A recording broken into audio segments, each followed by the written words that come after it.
Une personne sans référence, un bon matin devient une légende.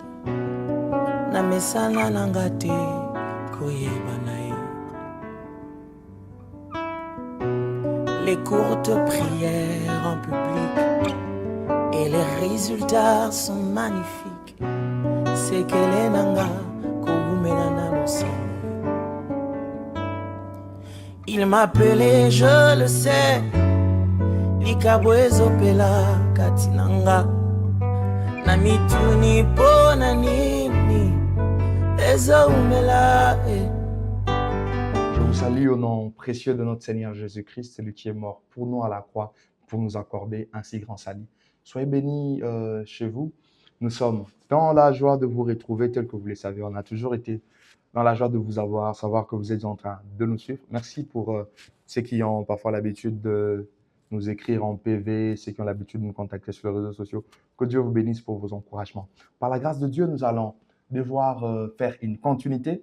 On est toujours dans notre série d'enseignements où nous étions en train de parler de la dîme. Alors, par la grâce de Dieu, aujourd'hui, on va essayer de creuser encore dans les Saintes Écritures parce que pour le prochain numéro, c'est là qu'on va achever cette série sur la dîme et on va dégager un certain nombre de conclusions. Je crois que cela aidera quelqu'un. J'en suis sûr que quelqu'un sera vraiment aidé par cette série.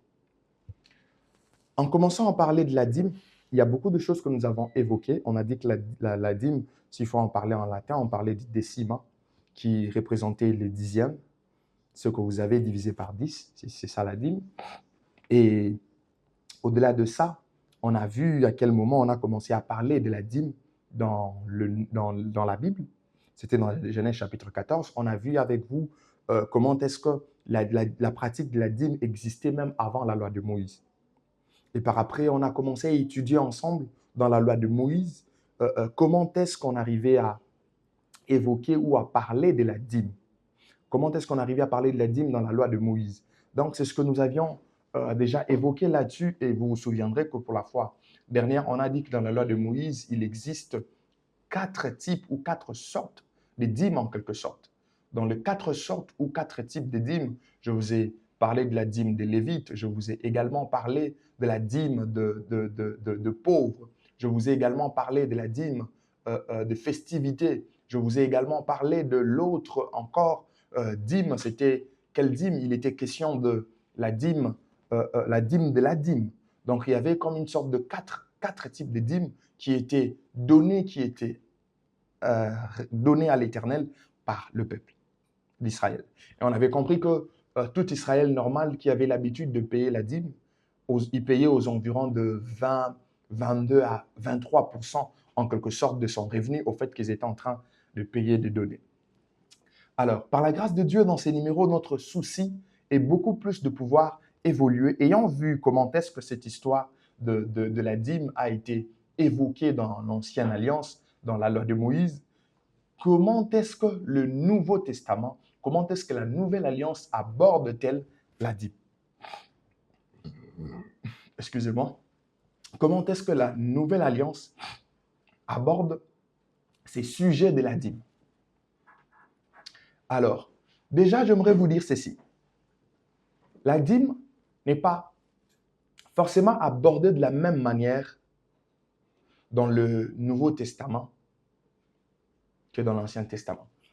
Il existe également des nuances à faire. Il existe quand même des différences à faire au sujet de la dîme lorsqu'il faudrait voir les choses par rapport à l'Ancienne Alliance et lorsqu'il faudrait voir les choses par rapport à la Nouvelle Alliance. C'est déjà à cause des différences qui pouvaient exister que nous nous donnons la peine de pouvoir étudier les choses de cette façon en voyant comment ça se faisait avant et comment ça se fait et que ça doit se faire maintenant. Déjà, vous serez d'accord avec moi que l'expression dîme n'est pas assez utilisée dans la Nouvelle Alliance. Il y a juste quelques passages qui reprennent cette expression. Par contre, quand vous êtes dans l'Ancien Testament, à plusieurs endroits,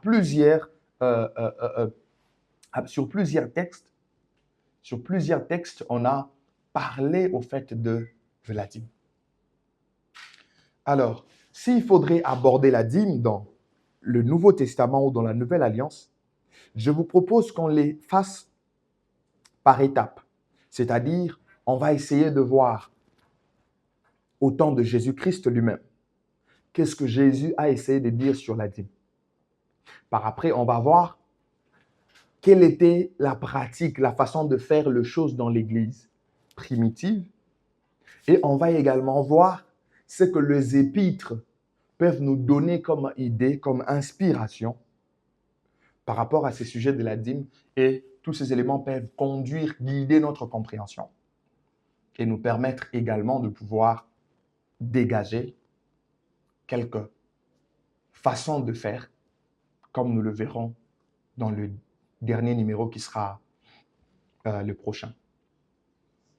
Alors, déjà, parlons de Christ, parlons de Jésus à ces sujets. Vous allez vous rendre compte que Jésus-Christ n'a pas interdit aux Juifs de payer leurs dîmes. Jésus s'est retrouvé dans une période intertestamentaire. Il vient, c'était pour pouvoir ouvrir la nouvelle saison, inaugurer une nouvelle ère. Mais pendant qu'il était sur terre, dans tout ce qu'il a eu comme conversation, dans tout ce qu'il a eu comme parole à ordonner, les choses qu'il a eu à dire, ça lui est arrivé à un moment d'aborder aussi cet aspect de la dîme. Voyons un peu ce que Christ dit dans Matthieu chapitre 23, verset 23. Ici, je vais vous lire ces textes dans plusieurs versions. Je commencerai par la version de Louis II, qui est une version populaire. La Bible dit ceci dans Matthieu chapitre 23, verset 23. Il est écrit « Malheur à vous, scribes, malheur à vous, scribes et pharisiens hypocrites, parce que vous payez la dîme de la menthe, de la nette et du cumin, et que vous laissez ce qui est plus important dans la loi, la justice, la miséricorde et la fidélité. » C'est là ce qu'il fallait pratiquer sans négliger les autres choses. C'est là ce qu'il fallait pratiquer sans négliger les autres choses. Toujours le même passage de Matthieu, chapitre 23, verset 23, j'aimerais qu'on prenne la version Parole de vie. Dans Parole de vie, il est écrit « Quel malheur pour vous, maîtres de la loi et pharisiens, quand vous êtes des hommes faux. Vous donnez à Dieu les dixièmes de certaines plantes, menthes, légumes et épices.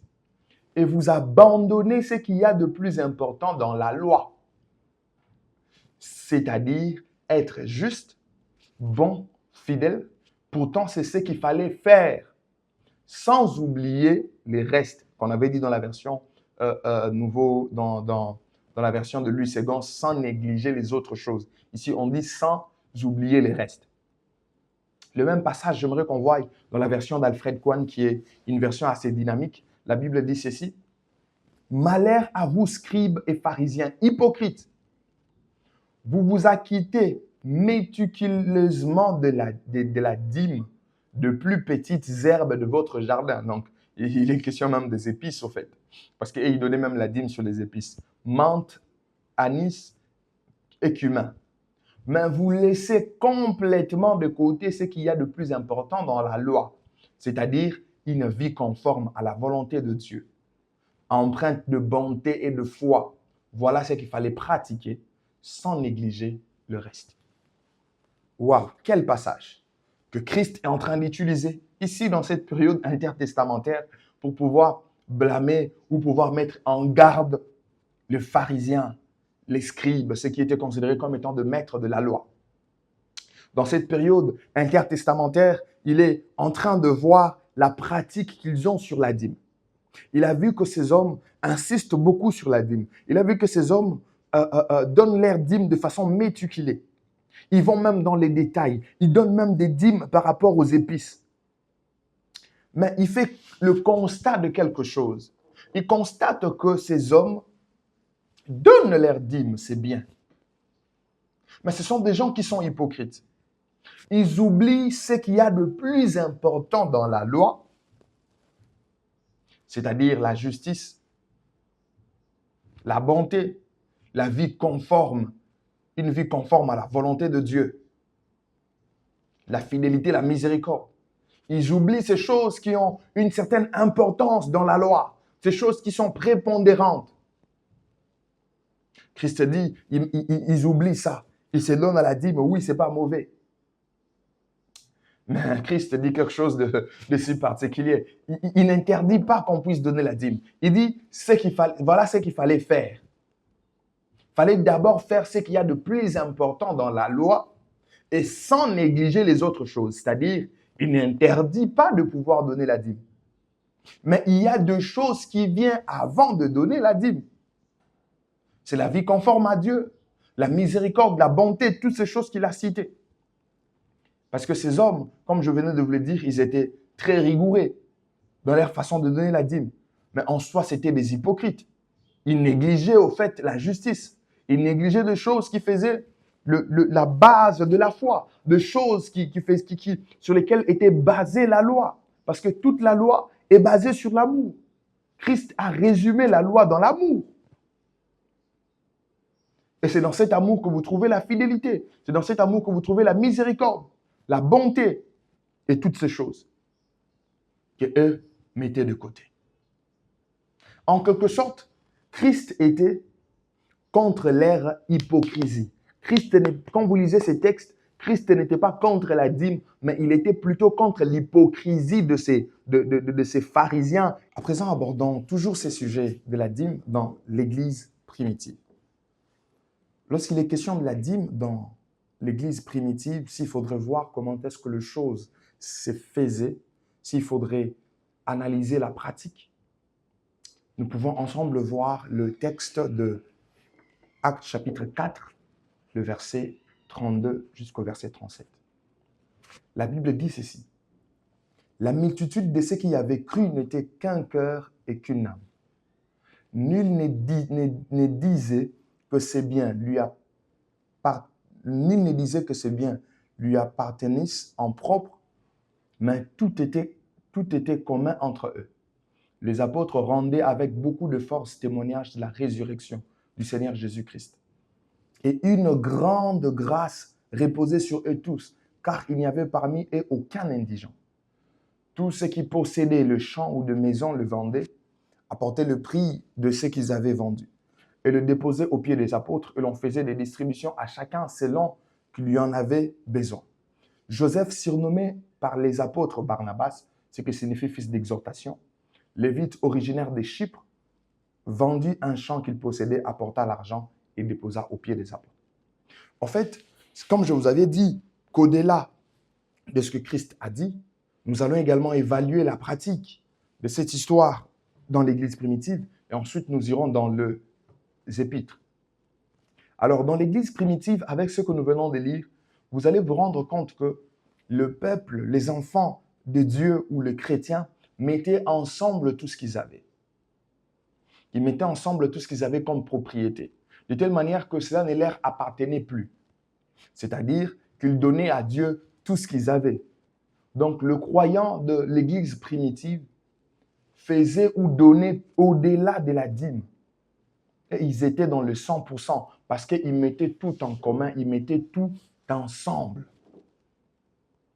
Au lieu de donner 10%, au lieu de donner 20%, au lieu de donner 30%, ils apportaient tout ce qu'ils avaient comme propriété. Ils apportaient tout ce qu'ils avaient comme revenu. C'est la seule pratique qu'on peut relever dans l'Église primitive si nous voulons étudier, voir cet aspect de la dîme, voir cet aspect des offrandes, ainsi de suite. Alors, dans les épîtres, où est-ce que nous pouvons avoir l'idée de la dîme? Ou comment la dîme peut être visualisée, abordée dans le sens des épîtres? C'est ce que nous voyons maintenant. Comment est-ce qu'on peut visualiser cette histoire de la dîme dans les épîtres, pardon. Alors, ce que vous devez savoir, il y a ceci. Dans les épîtres, la dîme n'est plus une loi. La dîme n'est plus une loi car toutes les offrandes sont devenues un élan du cœur. Toutes les offrandes sont devenues un élan du cœur. La dîme n'est plus une loi comme à l'époque de Moïse ou dans l'ancienne alliance, où il y avait la loi de Moïse, où cela n'est pas les données, étaient source de malédiction. Il y avait cette contrainte-là. Ce n'était pas forcément un élan du cœur. Mais quand vous venez dans la nouvelle alliance, la dîme devient un élan du cœur. Regardez ce que l'apôtre Paul dit dans 2 Corinthiens chapitre 9, versets 7 à 8. L'apôtre Paul dit ceci, il est en train de parler où ils écrivaient au sujet de la collecte ou l'assistance qui était destinée aux saints. Il s'agissait particulièrement ici de l'offrande que l'on rassemblait pour ceux de Jérusalem. Il y a un principe général que nous pouvons trouver là-bas. L'apôtre Paul dit ceci, que chacun donne comme il a résolu en son cœur, sans tristesse ni contrainte. Car Dieu aime celui qui donne avec joie. Et Dieu peut vous combler de toutes sortes de grâces, afin que possédant toujours en toutes choses de quoi satisfaire à vos besoins, vous ayez encore en abondance pour toute bonne œuvre. Pour toute bonne œuvre. Donc, l'affaire des offrandes, que ce soit, tel que je l'avais dit pour le prémisse, je l'ai dit également pour la dîme, dans la nouvelle alliance, nous ne donnons plus sur base d'une contrainte ou d'une loi, mais nous donnons sur base d'un élan de cœur. Nous donnons sur base d'un élan de cœur. Je reviendrai là-dessus dans le dernier numéro.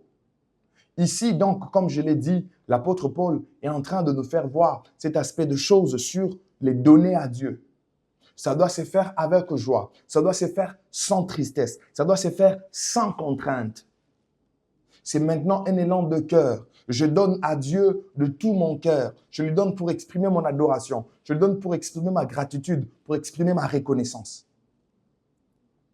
Mais j'aimerais aussi relever un fait ou un aspect de choses très important. Lorsque vous êtes dans 1 Corinthiens chapitre 9, si vous lisez 1 Corinthiens chapitre 9, du verset 7 au verset 18, vous allez comprendre ce que je vais dire maintenant. C'est un aspect de choses à ne pas négliger. Quand vous lisez dans ces textes, vous allez voir que l'apôtre Paul est en train de parler du droit du ministre de l'Évangile. L'apôtre est en train de dire que le ministre de l'Évangile a un droit. Et l'apôtre Paul lui-même reconnaît ces droits du ministre de l'Évangile et il établit également le parallélisme qu'il y a entre ces droits du ministre de l'Évangile par rapport à ce qui s'est passé dans l'Ancien Testament. Je vais lire à partir du verset 11. Je suis dans 1 Corinthiens chapitre 9, 7 à 18, mais je lis à partir du verset 11. Regardez ce que la Bible nous dit ici. La Bible dit ceci, c'est l'apôtre qui parle. Si nous avons sémé parmi vous le bien spirituel, est-ce une grosse affaire si nous moissonnons vos biens temporels? Si d'autres jouissent de ces droits sur vous, n'est-ce pas plutôt à nous d'en jouir? Mais nous n'avons point usé de ces droits. Il en parle comme le droit du ministre de l'Évangile. Au contraire, nous souffrons tout afin de ne pas créer d'obstacle à l'Évangile de Christ.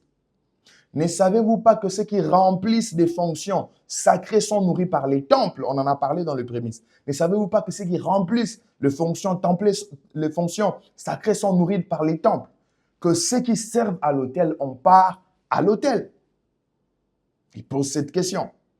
Ne savez-vous pas que ceux qui remplissent des fonctions sacrées sont nourris par les temples?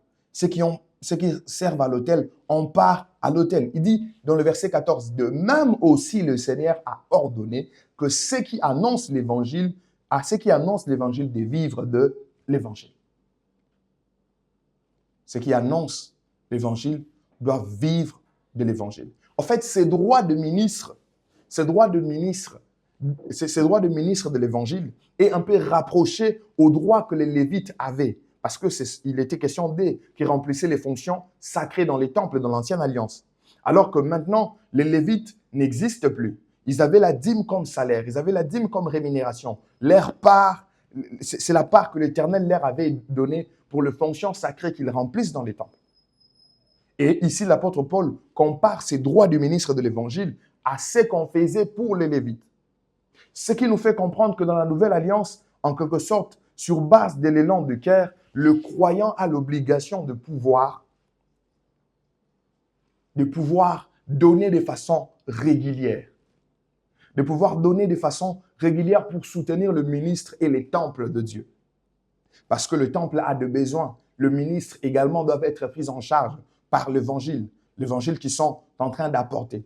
Donc, de ce fait, nous ne parlons plus du caractère contraignant de la loi, mais nous mettons de l'emphase qu'il y a dans la nouvelle alliance sur l'élan de cœur. Mais sans oublier le fait que cette contribution régulière est une nécessité pour le fonctionnement du temple. C'est une nécessité pour le soutien des sacrificateurs, le soutien des ministres et également le soutien des lèvres. Parce que, tel que vous le savez, l'évangile est gratuit. Mais l'évangélisation demande de l'argent. Et autre chose que j'aimerais nous dire, c'est que nous ne devons pas être moins généreux que le croyant de l'ancienne alliance. Ceux de l'ancienne alliance étaient en train de donner la dîme 1%. Et nous qui sommes dans une alliance plus excellente, nous qui sommes dans une alliance plus merveilleuse, nous pouvons enseigner la dîme en prenant la référence de l'ancienne alliance. Mais on ne donne pas comme ceux de l'ancienne alliance. Nous donnons par élan de cœur. Mais cela ne devrait pas être un prétexte pour nous empêcher de donner nos revenus à Dieu de façon régulière. Et si est donné 10%, pourquoi nous, on ne donnerait pas 20, on ne donnerait pas 30? Nous sommes dans une alliance plus excellente. Nous sommes dans une dispensation plus merveilleuse où nous bénéficions complètement de la grâce de Dieu et de l'Esprit qui a été répandu de façon full et complète. C'est comme ça que vous avez vu ceux de l'Église primitive étant en train de donner tout ce qu'ils avaient. J'aimerais dire à quelqu'un que c'est important. Nous pouvons donner plus que la dîme. Nous pouvons donner plus que le 10%, pourvu que cela soit régulier. Que ce soit un engagement que tu prends de tout ton cœur. Tu dis, moi, dans mes revenus, je vais commencer à enlever 20% et je donne à Dieu. Dans mes revenus, je vais commencer à donner 15%, 10%. Pourquoi pas au-delà? Je ne pense pas qu'on a intérêt à faire moins que c'est de l'ancienne alliance. Nous qui sommes dans la nouvelle alliance, je pense plutôt que nous devons faire plus que eux. Parce que nous bénéficions de beaucoup de choses. Je connais les témoignages, je connais un homme de Dieu qui est en train de témoigner, qui disait que depuis un temps, lui ne donne plus à Dieu 10%, mais il donne plutôt 20%. Voilà ce que je voulais partager avec vous sur la dîme dans la nouvelle alliance. Donc, on a compris que la nouvelle alliance ne nous interdit pas de donner la dîme. Dans la nouvelle alliance, on peut faire plus que la dîme. Que Dieu vous bénisse. On se retrouve prochainement pour pouvoir achever cette série sur la dîme. Soyez bénis.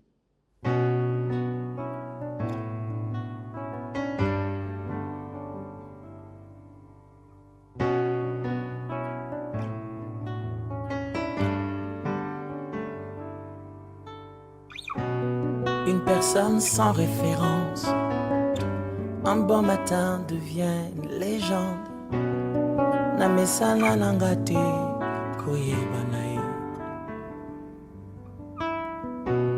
Les courtes prières en public et les résultats sont magnifiques. C'est que les nanga kogumelana aussi.